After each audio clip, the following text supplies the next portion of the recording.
Bonjour à toutes et à tous, bienvenue à l'Université d'été E5T, aux rencontres énergie-climat. Donc vous avez vu, il y a l'horloge climatique, mais il y a aussi l'horloge E5T. Donc il va falloir être très strict sur les temps de parole et ce sera une de mes responsabilités. Je remplace Mme Maestroni pour cette table ronde. Je suis Raphaël Boroman, professeur d'économie. Et donc j'invite à me rejoindre Mme Laurence Monnoyer-Smith, Mme Bettina Laville. Alors, je ne sais pas si elles sont arrivées, je vous en prie. Christiane Pertuis, Guy Auger, Dominique Maucly et Olivier Catera. Je vous en prie, installez-vous.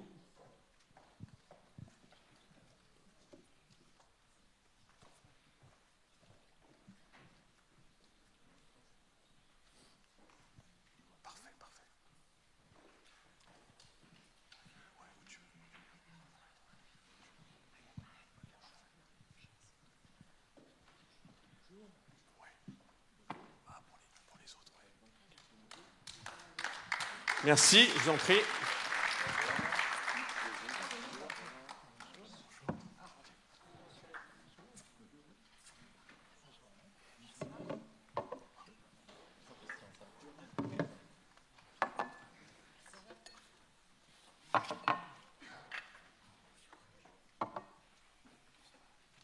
Alors, vous avez vu qu'il y a des enjeux qui sont très importants. Cette première table ronde, elle vise justement à essayer de poser le bilan du changement climatique et de voir l'ensemble des leviers qui sont disponibles pour atteindre cette neutralité climatique. Et donc, on va prendre un peu de hauteur avec Laurence Monnoyer-Smith en parlant un peu des technologies satellitaires. Parce que pour bien caractériser un problème, il faut pouvoir le mesurer. Et une fois qu'on l'a bien mesuré, on peut mettre en place les leviers pour la neutralité climatique. Et donc, Laurence Monnoyer-Smith, quelles sont selon vous les dernières avancées en matière de technologies satellitaires? Comment est-ce qu'on peut les mobiliser pour suivre les émissions nationales de CO2? Est-ce que vous pouvez nous en dire plus sur ce point, s'il vous plaît? Oui, merci beaucoup. Je suis ravie d'être avec vous ce matin et ravie de pouvoir évoquer ces sujets avec vous. Effectivement, ce n'est pas toujours très connu. On n'a pas forcément une bonne appréhension du rôle des technologies spatiales dans la mesure du changement climatique et dans l'évaluation des différents paramètres du climat. Juste pour vous dire, en fait, il y a une organisation mondiale assez complexe qui a été mise en place à partir de la conférence de Rio, quand on a commencé à caractériser les différentes variables qui sont constitutives du changement climatique. Donc, une organisation internationale, un système de mesure international. Donc, c'est en 82, on commence à créer le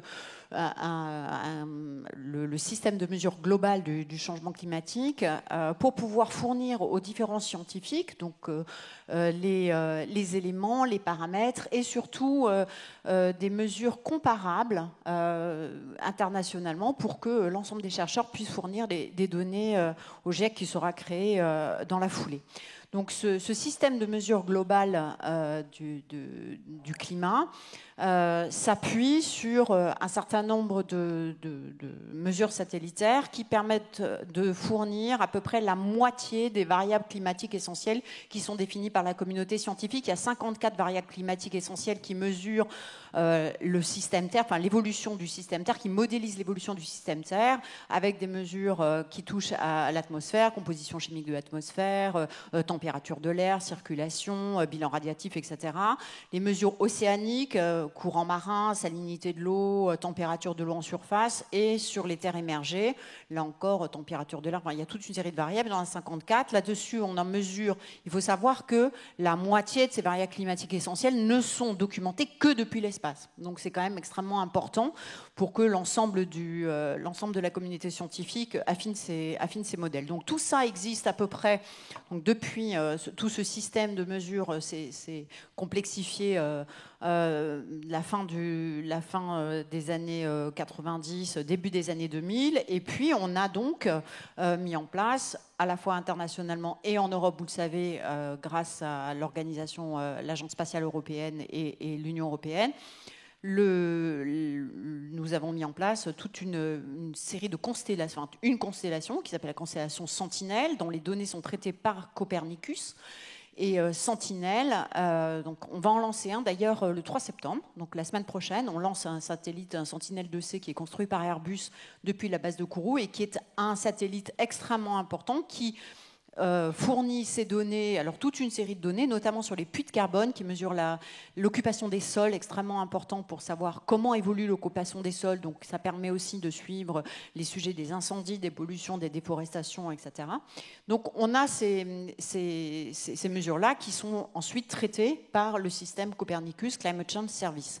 Et en France, on a une expertise historique, il faut le savoir, en altimétrie spatiale.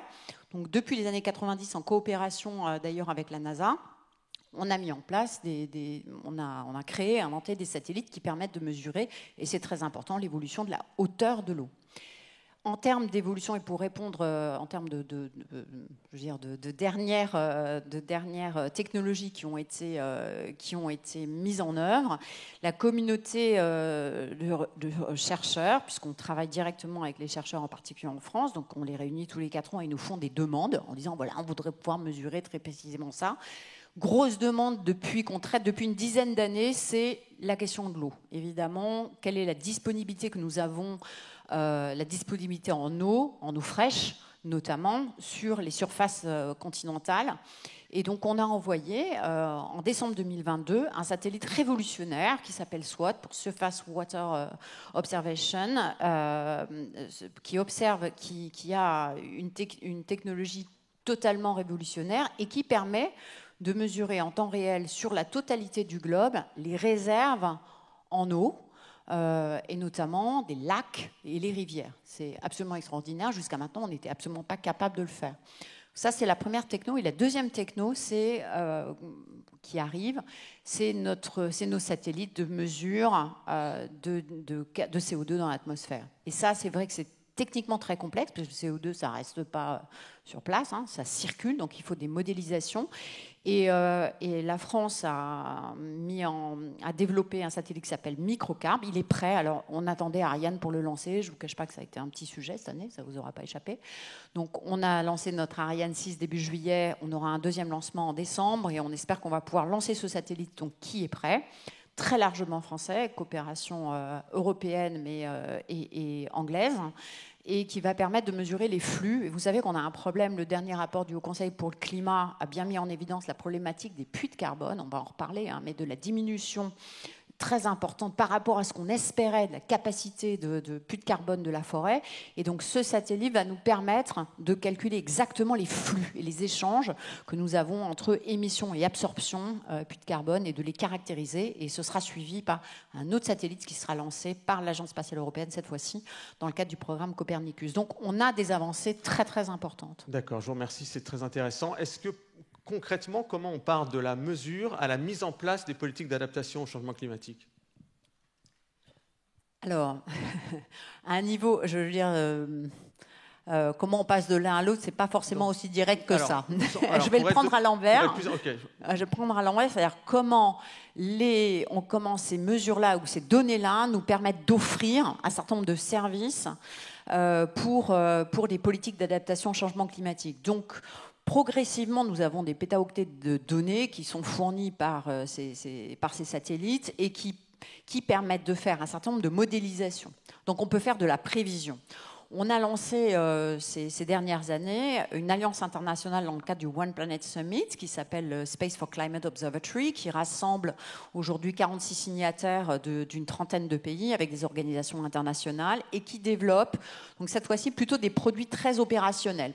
C'est-à-dire ce sont des applications qui sont disponibles, pour certaines en ligne, elles sont ouvertes, pour d'autres, c'est un service payant, et qui proposent par exemple aux collectivités locales, des services d'évaluation, de modification du trait de côte et d'impact sur les infrastructures à 10 ou 15 ans, typiquement sur des communes côtières, qui proposent, à travers de l'interopérabilité de données, faire le lien entre les îlots de chaleur et les bâtiments qu'on peut trouver dans une ville et qui nous permettent donc de dire quel type de bâtiment serait à rénover en priorité à partir du moment où on peut faire une modélisation des îlots de chaleur dans les 5 à 10 ans qui arrivent. Très très important pour un certain nombre de villes. Sur des mesures de l'évolution de la biodiversité, typiquement, on a des maladies qui se répandent. Alors je pense parce que dans les territoires montagnards, nous avons une évolution de la biodiversité, donc on peut faire du suivi d'occupation des sols et d'état de la biodiversité dans des communes, qui permet de dire voilà, quel type d'essence il faut cultiver, comment il faut. Ça permet de faire une surveillance très précise des plantes. On a aussi des choses moins évidentes. En épidémiologie, c'est-à-dire qu'on est capable de faire le lien aujourd'hui entre l'évolution des milieux et le développement de certaines maladies, par exemple liées aux moustiques.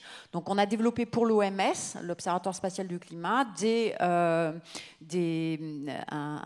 logiciel, enfin une suite logicielle qui permet de lancer des alertes suite à l'évolution de la situation d'un milieu qui est favorable au développement de certaines maladies. Donc ça, on l'a sur maladies transmises par les moustiques, sur le choléra typiquement, sur certaines régions côtières du fait de la dégradation de l'eau grâce aux données que nous avons sur l'évolution de l'eau. Donc on a maintenant développé, on a à peu près 90 projets opérationnels dans le monde, 25 qui sont déjà terminés et qui vont pouvoir être développés d'une région à l'autre. On a des suivis de catastrophes naturelles très importants qui sont en œuvre en Haïti, dans certains territoires d'outre-mer. Donc voilà en fait comment ces données, alors elles ne sont pas toutes seules, c'est pas que de la donnée spatiale, c'est aussi de la donnée in situ ou d'autres types de données, des données socio-économiques qui permettent d'offrir à un décideur des éléments de mise en œuvre de leur politique d'adaptation. D'accord, merci beaucoup pour ces éléments relatifs à l'espace et aux données satellitaires. Si on revient sur Terre maintenant avec Bettina Laville et qu'on parle un petit peu du rôle des technologies, alors il y a un terme que vous connaissez probablement, le cornucopianisme, qui consiste à avoir une sorte de croyance en la technologie miracle pour stabiliser le climat. Et donc il y a les cornucopiens et les cornucopiennes. Et moi, ma question pour Bettina Laville, c'est quel est pour vous le rôle des technologies pour la neutralité climatique? Et est-ce que selon vous, ce sera évoqué lors de la prochaine COP qui aura lieu, la COP 29, dans un pays pétrogazier à Bakou, en Azerbaïdjan? Donc, quelle est votre vision du rôle des technologies? Merci, bonjour à tous. Bon, je serais bien restée dans le ciel, moi, avec Laurence, mais très bien. Alors, je vais redescendre non seulement sur Terre, mais si j'ai bien compris, sous Terre aussi. Alors, votre question, elle pose, je veux dire, il y a trois réponses. Il y en a une institutionnelle, on ne se refait pas. Il y en a une autre qui est effectivement politique, et il y en a une autre technique.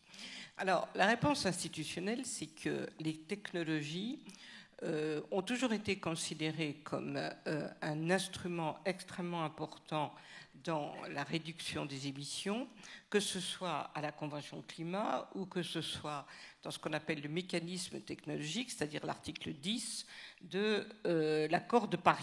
Donc en fait, les technologies sont présentes, importantes, vivantes, avec cette petite différence que l'article 10 parle surtout du transfert de technologie. Le mécanisme technologique, c'est le transfert de technologie vers les pays du Sud. Donc ça, c'est la réponse institutionnelle. Et effectivement, ça a été d'ailleurs, au moment de l'accord de Paris, quelque chose qui a été négocié relativement facilement, parce qu'il y avait quand même une histoire importante entre la Convention et l'accord de Paris sur les transferts technologiques insuffisants, mais qui existaient. La deuxième réponse, qui est la réponse politique, est beaucoup plus compliquée. La réponse politique, c'est que peu à peu, les pays qui sont les grands émetteurs, et particulièrement les pays pétroliers, parce que vous citez Bakou, mais ça fait 3 fois que la COP est dans un pays pétrolier, donc c'est la 3e fois. Donc ça devient une habitude qui n'est peut-être la première fois, c'est des équilibres de continents, la 2e fois c'est un hasard, et la 3e fois c'est plus hasard. Donc si vous voulez, le fait que ça se passe dans un pays pétrolier amène, on l'a vu tout à fait à la COP 27 avec le président de la COP, à mettre les technologies de réduction du CO2 dans l'atmosphère, les technologies d'enfermement dans le sol, pas d'enfermement, de réenfermement, parce que mon voisin vous dira que l'enfermement, c'est de rester tout simplement sur Terre, sous Terre, comme vous dites. Et toutes ces technologies, en fait, ont été brusquement en première ligne de toute la négociation de la COP. Ça, je peux vous dire que ça a été vraiment très frappant pour des gens comme moi qui sont habitués à toutes les COP ou presque. Et donc, de manière réelle, on s'est dit que c'était un des moyens de satisfaire les exigences de l'accord de Paris, avec en filigrane derrière, puisqu'on n'y arrive pas. Je veux dire, c'est ça le sujet.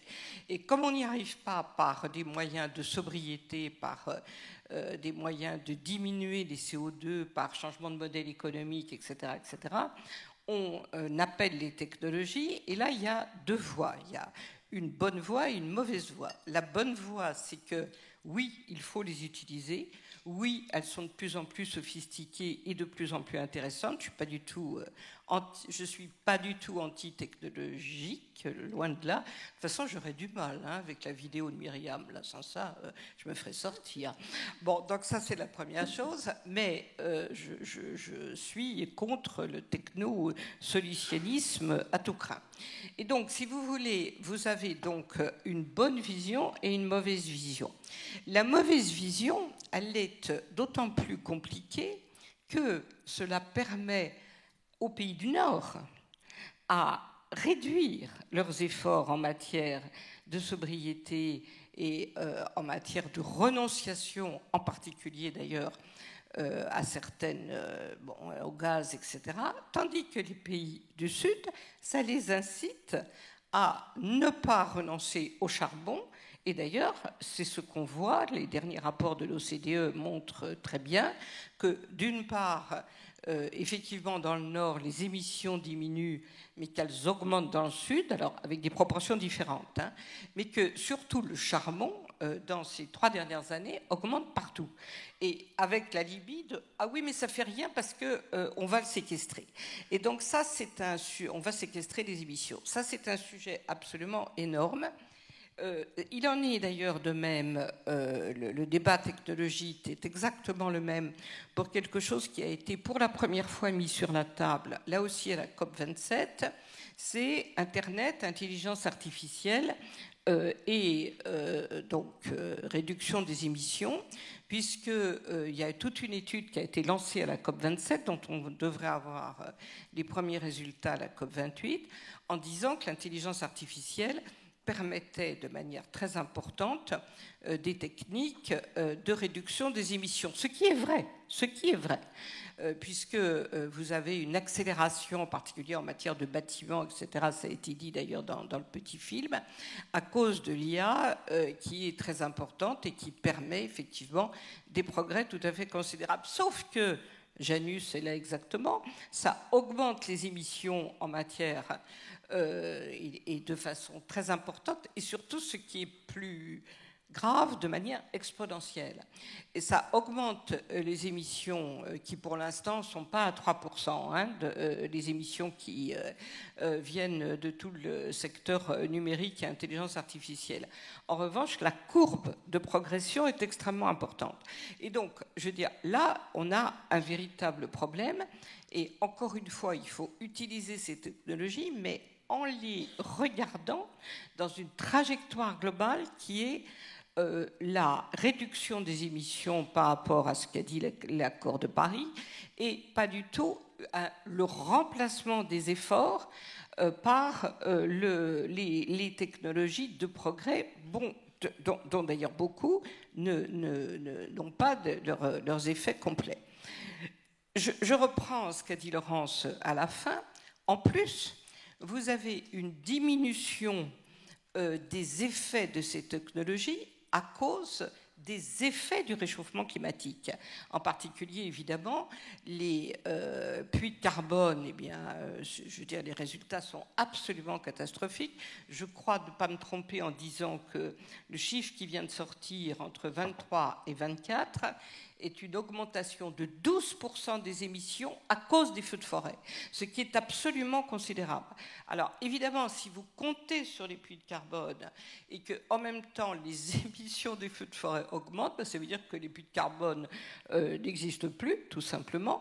Et il faut bien voir que énormément de NDC, c'est-à-dire de calcul des contributions nationales, sont fondés sur les puits de carbone, en particulier peut-être deux pays très importants, l'Indonésie, le Brésil et un troisième qui est le Canada, qui du coup ne sont plus du tout dans la norme puisque leurs efforts pour arriver à l'accord de Paris, c'est-à-dire pour diminuer de moitié en 2050, il faut absolument que les résultats qu'on ne va plus avoir dans les puits de carbone soient contrebalancés par d'autres efforts, ce qui n'existe pas, puisque on voit bien que pour l'instant la diminution est trop importante.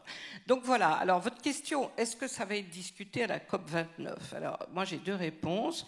Oui, je dirais de manière assez timide, parce que la COP 29 est une COP un peu de transition.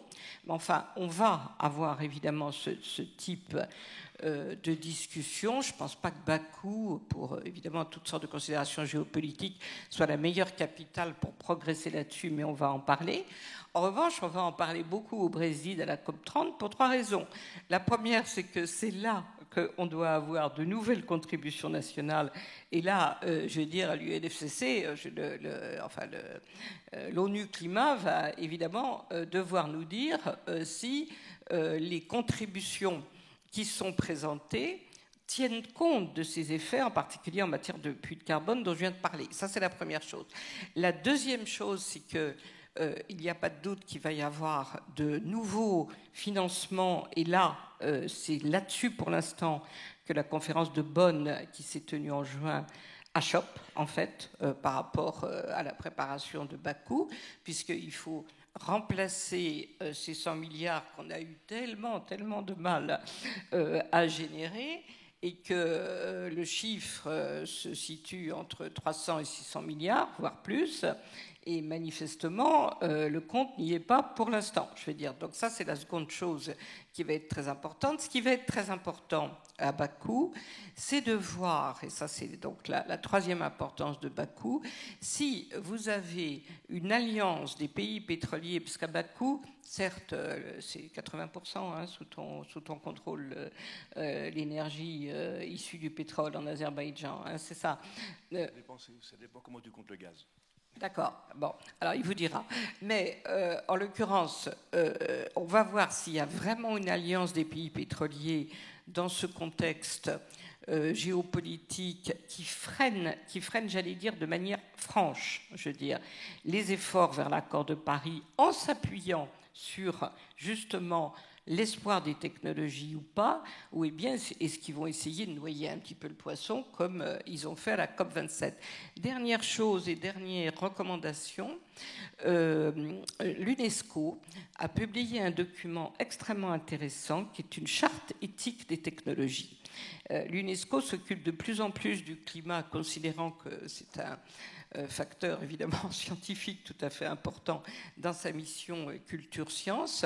Ils se sont penchés sur la question, évidemment, les scientifiques ont horreur de cette question et je les comprends, mais la question, finalement, qu'est-ce que c'est que les bonnes technologies pour le climat ?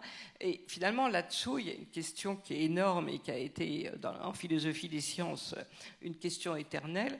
Peut-on s'empêcher d'innover ou peut-on empêcher d'inventer ou peut-on empêcher certaines technologies au nom du bien commun ? Et ça, je veux dire, l'UNESCO, je trouve, le traite de manière assez nuancée et tout à fait intéressante et je vous incite à le dire. Et phrase de conclusion, dans les technologies, il y a juste les technologies.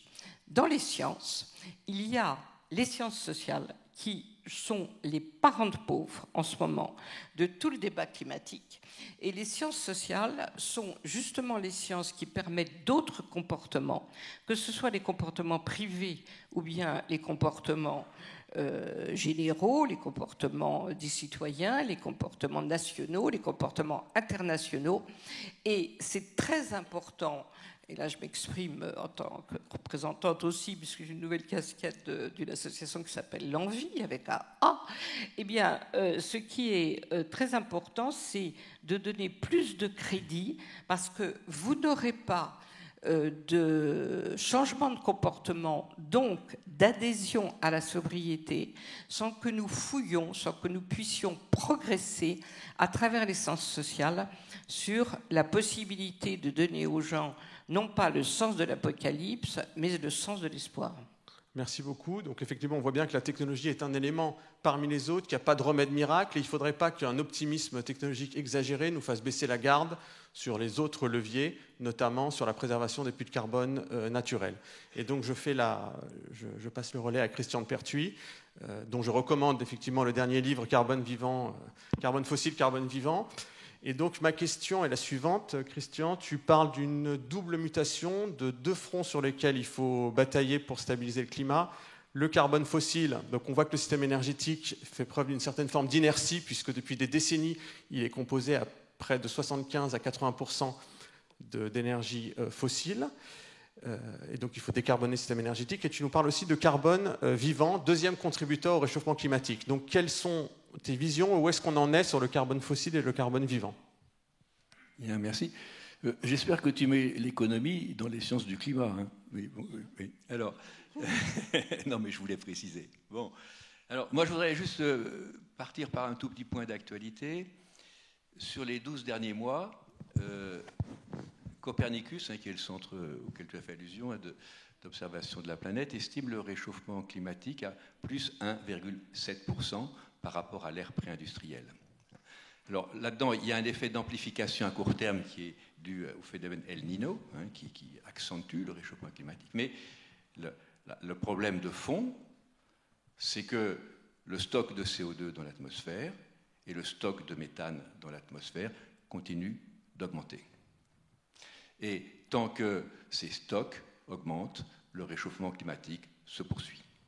Donc, pour stabiliser le climat, et si possible en dessous de 2 degrés et à 1,5 degré, il faut évidemment atteindre cette neutralité. Et pour les sociétés, ça veut dire quoi, la neutralité? Ça veut dire deux grandes mutations. Accélérer, on va dire, la transition énergétique, puisque, en gros, les fossiles sont à l'origine de 70% des émissions mondiales de gaz à effet de serre. C'est la première transition qui est assez bien aujourd'hui documentée, qu'on appelle la transition énergétique.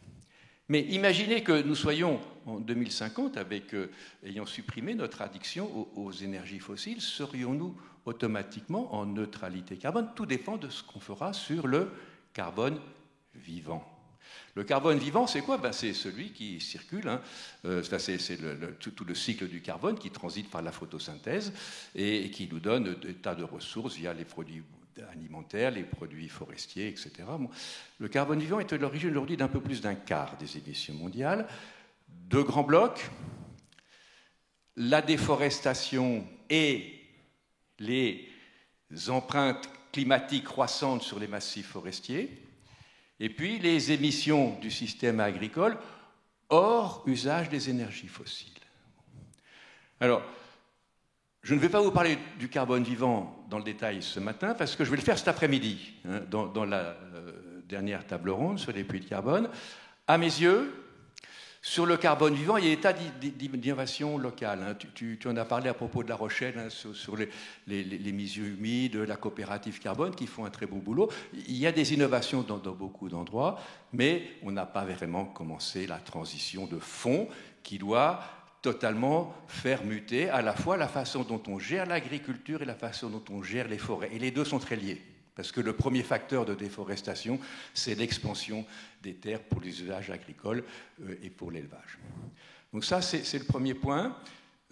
Sur le carbone vivant, tout simplement, on n'est pas encore dans la bonne direction. Et si vous regardez les chiffres de la France, c'est absolument incroyable. On estime que les forêts françaises, avant les perfectionnements que vous nous donnerez, mais enfin le CITEBA fait quand même un boulot pas mal déjà, on estimait que les forêts françaises stockaient 40 millions de tonnes, et puis sur les 2 dernières années, on est descendu à 12 millions de tonnes. Vous voyez ce qui se passe si on prolonge la tendance. Bon, maintenant j'en viens à nos affaires d'énergie fossile. Sur la transition d'énergie fossile, on a démarré. Et au moins en Europe, je dirais, on est dans la bonne direction, mais on n'est pas dans le bon tempo. Donc, il va falloir trouver les façons d'accélérer. Et c'est très important sur le plan européen, parce que il ne vous a pas échappé, hein, nos politiques y ont fait allusion tout à l'heure, il y a eu quelques élections dans la période récente, hein, dont une en Europe, et il va falloir que la nouvelle Commission et le nouveau Parlement européen accélèrent le tempo, et on voit bien que dans le débat qui a eu lieu, et je rejoins complètement ce qu'a dit le représentant de la région, je ne le vois pas très bien parce que, là, oui, c'était là-bas, s'il y a vraiment un truc dont on n'a pas sérieusement causé, c'est vraiment les questions climat et biodiversité. Bon, voilà. Alors, pourquoi est-ce qu'on n'est pas dans le bon tempo ? Pour bien comprendre les choses, la transition énergétique, ça consiste de basculer d'un modèle additif, on additionne des sources d'énergie les unes vers les autres, à un modèle de substitution où il faut retirer des sources d'énergie, le pétrole, le charbon et le gaz. Ça implique 3 grandes mutations. 1, il faut évidemment investir dans les énergies décarbonées et investir dans l'efficacité énergétique. On est dans un tempo d'investissement qui s'est beaucoup accéléré. Le gros problème, c'est que cet investissement, il est mal réparti par zone géographique. Vous voyez par exemple l'excédent de Chine par rapport aux autres. Et puis surtout, il est mal réparti parce qu'on n'investit pas suffisamment dans l'efficacité énergétique. Par exemple, dans l'électricité, on investit plus dans la décarbonation de la production et insuffisamment sur les réseaux. Mais pour moi, ce n'est pas le point essentiel. Le point essentiel, c'est que ce qui fait baisser les émissions de gaz à effet de serre, ce n'est pas d'ajouter des sources d'énergie décarbonées, c'est d'enlever les sources carbonées. Et donc, il faut désinvestir. Et ça, c'est quelque chose que nos sociétés ne savent pas faire. Désinvestir, ça veut dire quoi ? Il faut arrêter d'investir dans le charbon, le pétrole et le gaz au niveau de la production. Il faut fermer des installations avant qu'elles arrivent à échéance. Il faut restructurer des outils de production. Et ça coûte très cher. Et ce n'est pas provisionné. Et les politiques n'en parlent jamais parce que ce n'est pas du tout touchy, hein, si vous voulez, hein, de financer les investissements. Pour moi, c'est vraiment l'un des gros problèmes sur les années qui viennent en Europe. Et puis le troisième point, et le dernier, parce que je crois qu'on est contraint par le temps, tic-tac. Le troisième point et le dernier, c'est la demande. Là, on n'est pas dans les clous. Et je rejoins complètement ce que tu as dit. Je fais référence à la région. On sait bien que si on veut atteindre la neutralité, du reste c'est ce qu'ils veulent faire à La Rochelle, il faut baisser les consommations d'énergie. Pour baisser les consommations d'énergie, il y a un peu d'efficacité énergétique, mais il y a surtout de la sobriété. Et la sobriété pose fondamentalement une question d'équité. Parce que si vous demandez la sobriété aux 7 millions de ménages français qui sont déjà précaires énergétiques, évidemment, vous n'allez pas proposer une politique intéressante. Et ça, on ne sait pas faire. Et du coup, la sobriété, c'est quelque chose dont on parle quand il y a une crise du Covid, quand il y a une guerre en Ukraine, et puis toc, la guerre s'arrête, les prix redescendent, et c'est comme si c'était rien passé. Oui. Donc je crois que pour faire en sorte que l'investissement dans les sources décarbonées et dans l'efficacité permette le désinvestissement, il faut impérieusement innover un maximum, à la fois sur le plan social et aussi sur le plan technologique, pour avoir des politiques de sobriété dans le temps, avec des modèles économiques de la sobriété qui permettent aux entreprises, aux collectivités locales, aux États, effectivement, d'accompagner cette transition énergétique avec de la rentabilité et également beaucoup de plaisir. Merci de votre attention. Merci Christian. Donc, Christian a fait référence à la différence entre sobriété subie et sobriété choisie, à la baisse de la consommation et au fait de dire que la transition écologique ne sera réussie que si elle repose sur ses deux jambes, une jambe environnementale et une jambe sociale. En termes de consommation, et là je me tourne vers Dominique Maucly, on voit qu'en 2023, on a un niveau de consommation de gaz en France qui est très très bas et qui a rejoint le niveau à peu près de 1996 à 400 TWh. Donc selon toi, est-ce que ça préfigure une tendance durable de baisse ? Et si oui, quelles en sont les raisons ? Bonjour à toutes et à tous, et merci pour cette question. En fait, c'est un point qui illustre ce qui vient d'être raconté, c'est-à-dire qu'on a, grâce à la crise ukrainienne, réussi à faire baisser les consommations de gaz pour les ramener à un niveau qui est le niveau de 1996. L'année dernière, la France a consommé 380 TWh de gaz, là où en temps normal, on a entre 450 et 470 TWh. Donc, ce qui est une baisse significative, et j'ai envie de dire, c'est une bonne nouvelle. C'est une bonne nouvelle pour les émissions. C'est le PDG de Terega qui le dit. Ouais. Et je le dis d'autant plus facilement qu'effectivement, aujourd'hui, ce qu'il faut trouver, c'est les modèles dont on a parlé tout à l'heure, qui ne sont pas des modèles volumiques pour les énergies fossiles, mais qui sont des modèles qui permettent de valoriser les services d'efficacité énergétique. Donc ça, c'est un autre point du débat. Mais si on vient juste sur la consommation à 380 terawatts, ça veut dire simplement qu'on a réussi, en l'espace de 2 ans, à baisser nos émissions de plus environ de 100 à 150 TWh de gaz. Et alors, vous ne l'avez pas vécu, alors pourquoi est-ce qu'on y est arrivé? On y est d'abord arrivé parce qu'il y avait un signal prix important. Et je crois qu'il ne faut pas décorréler l'économie de l'écologie. Les deux vont ensemble. Donc, on peut baisser, et pour baisser, il faut simplement qu'il y ait quelque chose qui pousse le consommateur à se dire « je ne peux pas continuer comme avant, parce que je ne vais pas y arriver ». Le signal prix était essentiel. Le deuxième élément, donc il faudra y penser pour le CO2, pour tout le reste, tout ça est important. Le deuxième élément qui est essentiel, c'est qu'il y avait un plan d'action. Je ne sais pas si vous vous souvenez, mais en fait, ce qu'on craignait, ce n'était pas en fait seulement l'augmentation du prix et le fait qu'on ne puisse pas payer la facture, c'est qu'on se disait on ne va pas avoir de gaz. Donc on ne va pas pouvoir faire fonctionner la machine énergétique et chauffer nos ménages. Donc le deuxième élément, c'était de se dire qu'il faut absolument rentrer dans les clous, c'est-à-dire rentrer dans ce que l'on peut amener comme gaz sur le territoire national. Et ça, moi je l'ai vécu toutes les semaines. J'allais au rapport avec mes collègues d'Enedis, parce que tout ça, ce n'est pas que du gaz, c'est gaz, électricité, etc. Et on allait au rapport et on pilotait la consommation française. Et d'ailleurs, vous avez pu voir, on a mis en place un outil, EcoWatt. EcoWatt, c'était l'outil des électriciens. On l'a étendu au gazier. Donc, tout ça, il faut des crises. Et moi, je suis pour la crise permanente sur la transformation climatique. Il faut absolument que chacun, à chaque instant, se sente concerné. Et il faut trouver tous ces signaux. Et ces signaux, il faut ensuite les animer par des plans d'action qui sont des plans d'action gouvernementaux, régionaux, mais avec un vrai reporting. Je ne vous raconterai pas l'histoire de comment créer cet indicateur qui permet de mesurer si on atteint le seuil où il faut allumer la lumière rouge ou la lumière verte. En fait, il n'y avait aucun indicateur en France. Il y en avait quelques-uns, mais il a fallu harmoniser tout ça.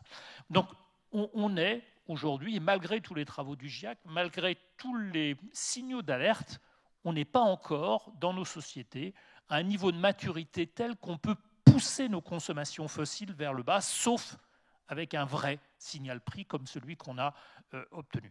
Donc voilà, c'est une très bonne nouvelle. La méthode a été mise en place. Maintenant, il faut poursuivre malgré le relâchement des prix. Et le relâchement des prix, vous voyez, on est aujourd'hui à environ 39 € du mégawatt dans le gaz. On a été à 120, 130, etc. Bon, donc poursuivons. Ça, c'est le premier élément. Le deuxième élément qui a été sur la sobriété et qu'il faut souligner au-delà de cette sobriété, c'est que sur ces 380 téras, ben vous avez de l'ordre de 14 térawatts qui sont des gaz verts. Donc non seulement on a baissé, mais en même temps on a substitué du gaz naturel avec du gaz produit par les matières qui sont les déchets, les matières végétales, etc. Donc ça, c'est les bonnes nouvelles au niveau national. Et pour finir, en fait, l'autre élément quand même, malheureusement, c'est qu'au niveau international, si on regarde maintenant la consommation gazière globale, eh ben elle a plutôt tendance à augmenter. Elle a plutôt tendance à augmenter du côté du Sud. Alors j'ai envie de dire tant mieux pour nous, puisque nous, on baisse nos consommations, donc on est en train de maîtriser. Mais malgré tout, voilà peut-être un élément qui donne le tempo pour permettre de continuer l'effort qu'on a engagé aujourd'hui.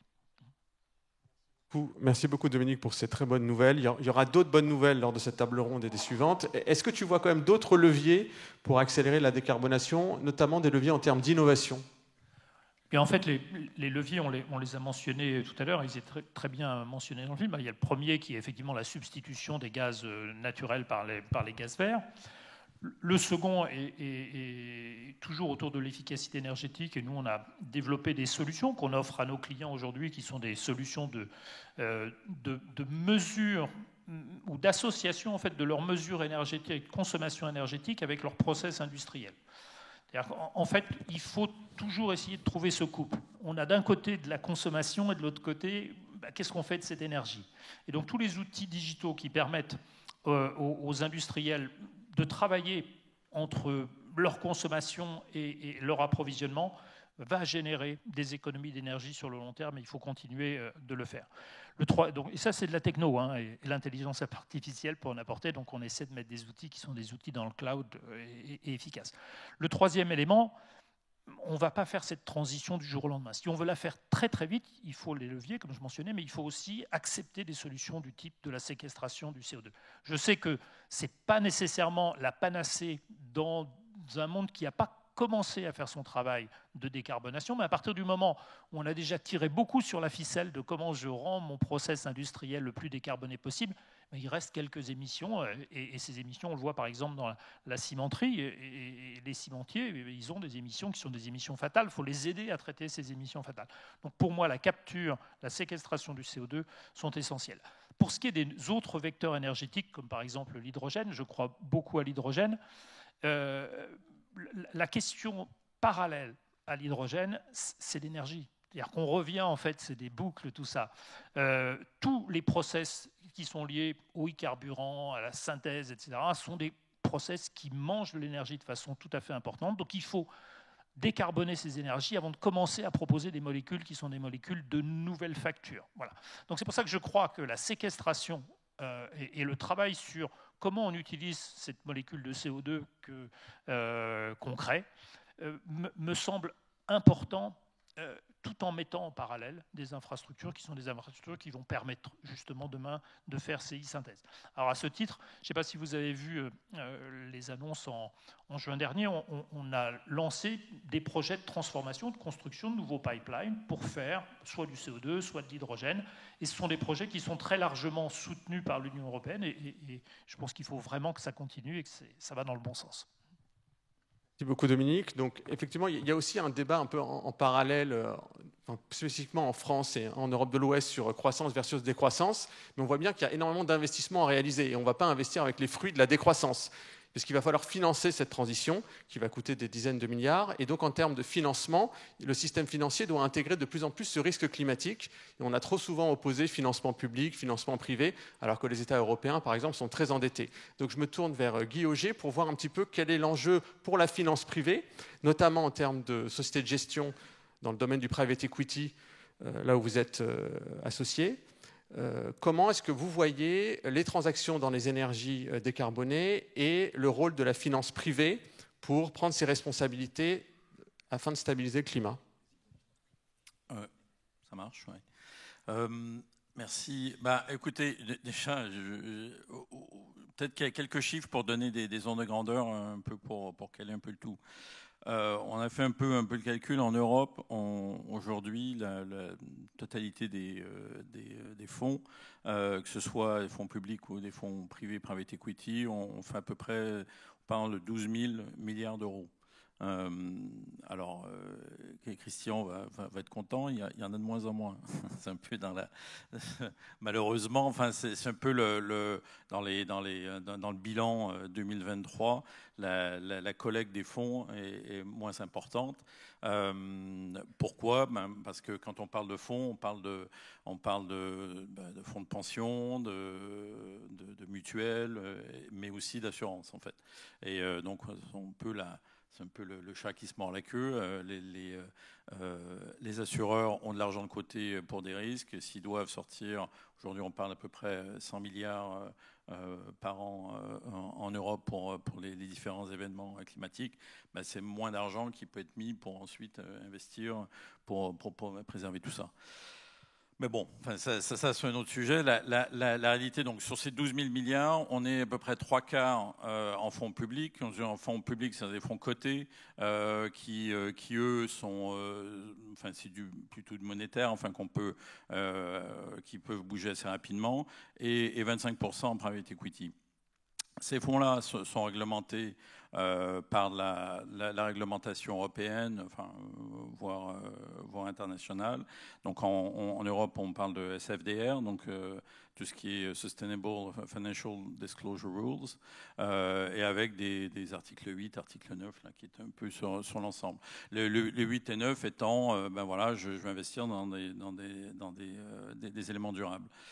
Quand on se rend compte en fait ensuite de ces dynamiques, bon, c'est bien, hein, c'est bien de le faire parce que c'est bien de mettre une dimension et de commencer à bouger dans ce segment. Clairement aussi, on est à un point d'inflexion dans notre domaine financier où on se rend compte que finalement dans tout ce qui est coté, donc les 75%, donc 9 000 milliards, ben, finalement il y a à peu près 3% de ces fonds-là qui sont des fonds réellement article 9. Donc il n'y a que 3% des 9 000 milliards qui sont réellement fléchés sur des investissements durables. Bon, c'est quand même assez faible. Private equity fait un petit peu mieux, on est plutôt de l'ordre de 8%, mais tout ça, enfin, c'est pas assez pour changer la donne, en fait. Donc il y a un vrai problème, en fait, pour justement aller et flécher plus rapidement. Donc ça, c'est quelque chose qui va changer. J'espère que l'année prochaine, on pourra justement, cette réglementation SFDR est en train d'évoluer pour mettre des critères beaucoup plus précis et pousser un petit peu. Mais ensuite, ce qu'il faut, c'est un push des États, un push des souscripteurs eux-mêmes, c'est-à-dire vous et nous, en disant ben, moi, je veux que mon argent serve à faire vraiment de la transition énergétique et autres, de façon à ce que ces pourcentages puissent augmenter et qu'on déploie un peu plus vite. Donc ça, c'est vraiment les éléments de fond qu'on voit aujourd'hui, où il y a eu moins de collecte. Alors c'est en train de venir, parce que c'est grâce à l'économie, donc l'économie drive le niveau de collecte des fonds. Donc on aura plus de fonds pour investir, et des investissements qui vont être de plus en plus sur des logiques, article 9, fonds impact. Nous, chez Andera, on a été les premiers en fait, à offrir un fonds qui est ce Smart Infra en 2021, qui est à la fois article 9 et impact, en fait, qui donc non seulement investi dans le durable, mais dans une logique à avoir un impact positif. On voit qu'aujourd'hui, il y en a de plus en plus. Les thèses d'investissement sont de plus en plus ciblées sur ces segments, beaucoup plus sur l'infrastructure aussi qu'avant. On est passé des années 2010, on faisait beaucoup d'immobilier, évidemment, crise immobilière oblige, mais aujourd'hui, on est plus sur l'infrastructure et sur justement la transition énergétique. Donc tout ça, c'est positif, je dirais, dans l'ensemble. Et je dirais donc voilà, donc pour conclure, enfin sur je pense qu'aujourd'hui nous le ratio public private equity changera pas, c'est comme ça depuis plus longtemps. Le private equity c'est 20 et 30% des sommes investies. Ce qui est fondamental, c'est vraiment d'arriver à faire évoluer en fait le fléchage des investissements de façon vraiment volontaire sur les fonds impact et sur les fonds durables. Ouais.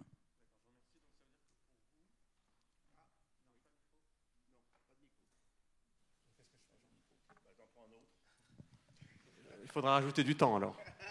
J'ai perdu 8 secondes. Oui, donc je vous remercie. Donc, en fait, est-ce qu'on peut dire que selon vous, il n'y a pas de problème de ressources, mais d'allocation de ressources, c'est une question peut-être de réglementation qui devrait amener notamment les banques à allouer les financements vers les énergies décarbonées, qui ont d'ailleurs gagné la bataille des coûts par rapport aux fossiles. Oui, c'est d'allocation et c'est aussi de politique. Un point supplémentaire, c'est la politique européenne. Ce qui est intéressant, il faut comprendre, c'est encore là dans le private equity, l'Union européenne est provider de fonds extrêmement important. Donc l'Union européenne, sur le Green Deal, a promis 1 000 milliards d'euros d'investissement entre 2020 et 2030. Donc 100 milliards par an, ce qui est énorme. Beaucoup se fait via les fonds d'investissement. Mais la doctrine de l'Union européenne est vraiment très axée sur on veut du supplémentaire. Je reviens encore là sur ce que Christian disait, on n'est pas sur le remplacement, on veut du nouveau, on veut de nouvelles installations et autres. Ce qui nous empêche de faire de la capture de carbone, parce que la capture de carbone, ben non, c'est pas bon, on n'aime pas ça. Ce qui nous empêche de faire tout ce qui est vraiment accompagnement de transition, je cherche le mot, sur tout ce qui est pneus, quand on brûle les pneus pour transformer en plastique, pardon. Pyrolyse, voilà, tout ce qui est pyrolyse, c'est un niet pour la Commission européenne. Donc on considère qu'aujourd'hui 70% du plastique en France est enfoui plutôt qu'être transformé, et que via la pyrolyse on peut le transformer, faire du clean diesel et autres. Donc c'est une super outil de transition. Mais ça, on ne peut pas le faire si on a des fonds européens, et sachant que l'Union européenne investit dans 90% des fonds de moins d'1 milliard, qui sont la grande majorité. Donc il y a un côté politique public qui est très important. Effectivement, on voit donc que la finance climat est une niche, et donc la bonne nouvelle, c'est qu'il y a un potentiel de développement énorme de la finance climat au niveau européen et mondial. Alors si on regarde plus largement le rôle des entreprises, alors pas uniquement dans le secteur de l'énergie, mais aussi dans celui des transports, de la construction, j'ai une question pour Olivier Cattera. Quel est selon toi le rôle et la responsabilité des entreprises, et comment est-ce que tu fais le lien entre nouveaux business models, stratégie d'innovation et formation, on va dire, des futurs managers dans ces entreprises? Merci. Alors en effet, c'est une vaste question sur la responsabilité d'entreprise. Alors aujourd'hui, les entreprises, elles sont directement concernées. Elles subissent dès aujourd'hui l'augmentation des primes d'assurance, des problèmes d'approvisionnement. Et en fait, elles sont à la fois à l'origine du problème par leur consommation, mais je pense qu'elles sont aussi la source. Elles sont à l'origine et elles sont la solution pour faire face aux défis du changement climatique. Donc elles ont une responsabilité majeure. Tu le disais, alors on parle souvent des acteurs de l'énergie, mais il y a des grandes entreprises énergétiques qui ont déjà fait leur transformation pour aller migrer vers des énergies décarbonées. Je pense à Ørsted ou à Iberdrola, Enel. On a des énergéticiens en France aussi, comme Engie, comme EDF, qui ont aussi une transformation majeure. Alors de la dette, c'est sûr, mais qui sont sur des voies de transformation importantes. Et globalement, au-delà des acteurs de l'énergie, la plupart des entreprises, elles ont construit depuis 20 ans une pratique de RSE, de responsabilité sociale et environnementale. Alors on se dit aujourd'hui, ça ne suffit plus. Tout le monde fait de la RSE. Est-ce que c'est du greenwashing? Alors certains vont parler de durabilité forte, c'est-à-dire ne plus faire juste un équilibre entre social, économique et environnemental, mais placer l'environnemental au devant, qui est la base en fait de la soutenabilité. Donc cette durabilité forte ou soutenabilité forte, ça pourrait s'appeler l'impact.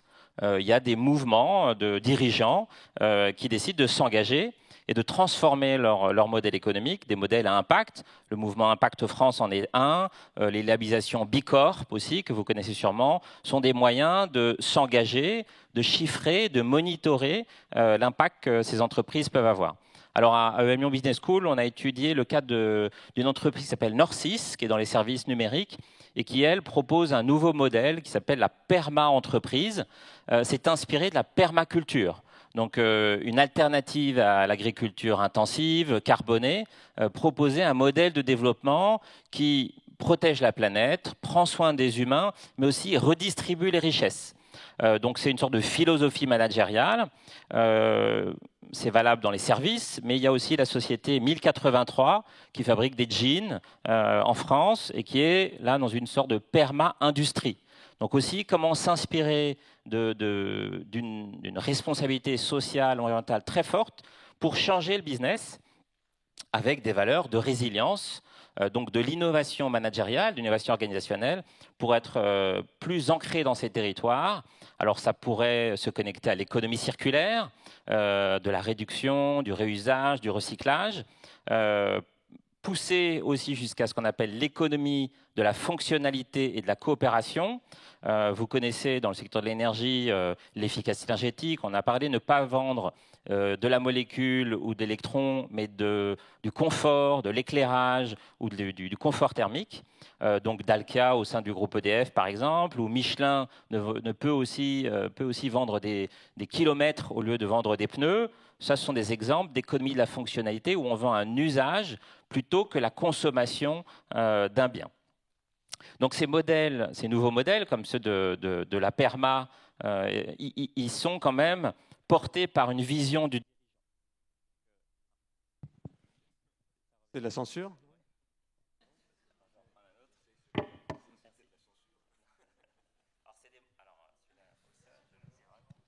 On a 3 minutes de plus. Je redémarre. Oui, c'est bon. Donc ces modèles PERMA, je disais, ils sont aussi portés par une vision des dirigeants, des actionnaires aussi, sur le long terme, sur le très long terme. Dans le cas Nord6, donc, qui est une entreprise du Nord avec de fortes valeurs sociales historiques, elle s'était déjà engagée dans une responsabilité sociale d'abord, de formation, d'université d'entreprise, de réduction du temps de travail. Et puis, elle a intégré ce qu'ils ont appelé la performance globale, c'est-à-dire dans leurs outils de suivi de performance, la performance économique, sociale et environnementale, avec la triple bottom line et une volonté de redistribution de ces richesses. Donc c'est aussi lié à des entreprises souvent patrimoniales, c'est-à-dire un capitalisme qui voit sur le long terme, qui est dans une logique de dynamique patrimoniale, de transmission. Et ça vient en opposition aussi avec des logiques de court terme qui sont juste d'optimisation.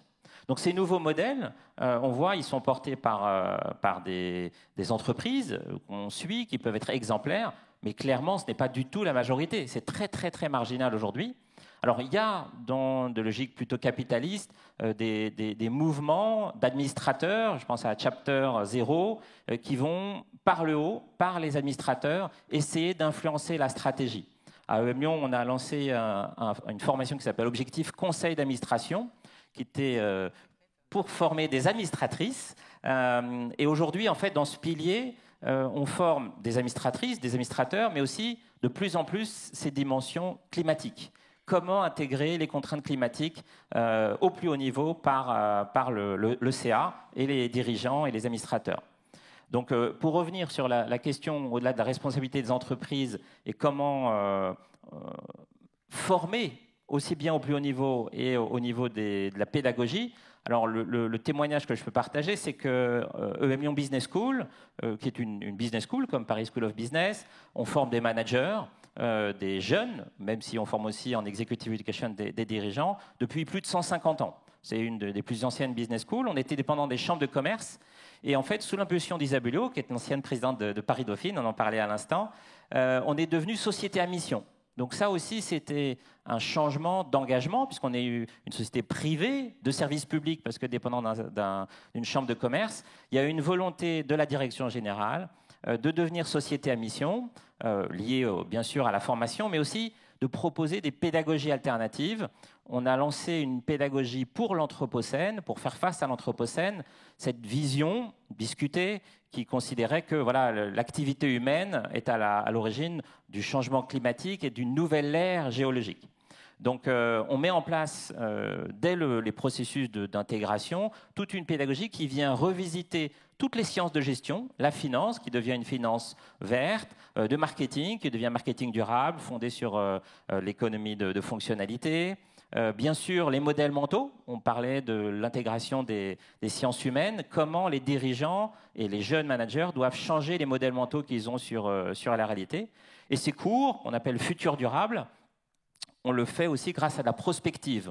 On emmène nos étudiants avec des entreprises dans le futur et on les fait revenir aujourd'hui, comme un peu retour vers le futur, pour être allés voir ce qui va se passer en 2030, en 2050 et essayer de transformer dès aujourd'hui les pratiques, parce que le business as usual aujourd'hui, les traditions, elles sont très fortes. On n'a pas vraiment encore changé, la transition énergétique n'a pas encore eu lieu, on est vraiment au tout début de cette transformation. Et la jeunesse qu'on forme à l'université, dans nos écoles, elle est là aussi pour porter ce changement. Donc c'est une offre de formation qui se diffuse à tous les niveaux, dans toutes les sciences de gestion, et j'espère de plus en plus des connexions hybrides avec les sciences du climat. Sur la place lyonnaise, on fait des échanges aussi avec les sciences dures pour comprendre les interactions entre physique, matériaux, mais aussi business. Donc pour conclure, l'enjeu, il est pour nous en tout cas de préparer les générations futures, les générations actuelles au plus haut niveau, les dirigeants, pour qu'ils accélèrent, pour qu'ils démarrent finalement ces transitions, ces transformations. Même s'il y a de l'espoir, je reste quand même encore très préoccupé par les risques d'accélération par notamment des conflits. C'est-à-dire que là, on parle de volonté, d'organisation politique, mais l'actualité nous rappelle qu'on pourrait aussi basculer plus rapidement et plus radicalement vers une sobriété forcée dont on parlait tout à l'heure. Et il faut être prêt, il faut faire face. Donc il y a un enjeu là stratégique, si j'ose dire, non pas seulement de bonne conduite, mais aussi de réalisme face aux menaces actuelles. Merci beaucoup Olivier. 2 minutes de conclusion très rapide. Donc, merci parce qu'Olivier a mis l'accent sur le capital humain. On parle beaucoup du capital technologique et du capital financier, mais on voit aussi que le capital humain est très important pour réussir cette transition. Il faut former des managers, des ingénieurs, des soudeurs. Il y a énormément de requalifications. Il faudra accompagner aussi ceux qui ont travaillé sur le moteur thermique quand il y aura le développement des moteurs électriques. On a vu qu'il ne fallait pas opposer, grâce à nos intervenants, l'économie et l'écologie, qu'il y avait des leviers pour les combiner. Donc, il ne fallait pas opposer fin du mois et fin du monde, qu'il fallait sortir de cette impasse. Et je citerai une phrase d'Henri Bergson comme conclusion en disant qu'il n'y a pas de fatalité en histoire. Il n'y a pas de fatalité en histoire. L'avenir sera ce que nous en ferons. Et donc, il faut mettre un terme au climato-défaitisme et à l'éco-anxiété. Merci à toutes et à tous.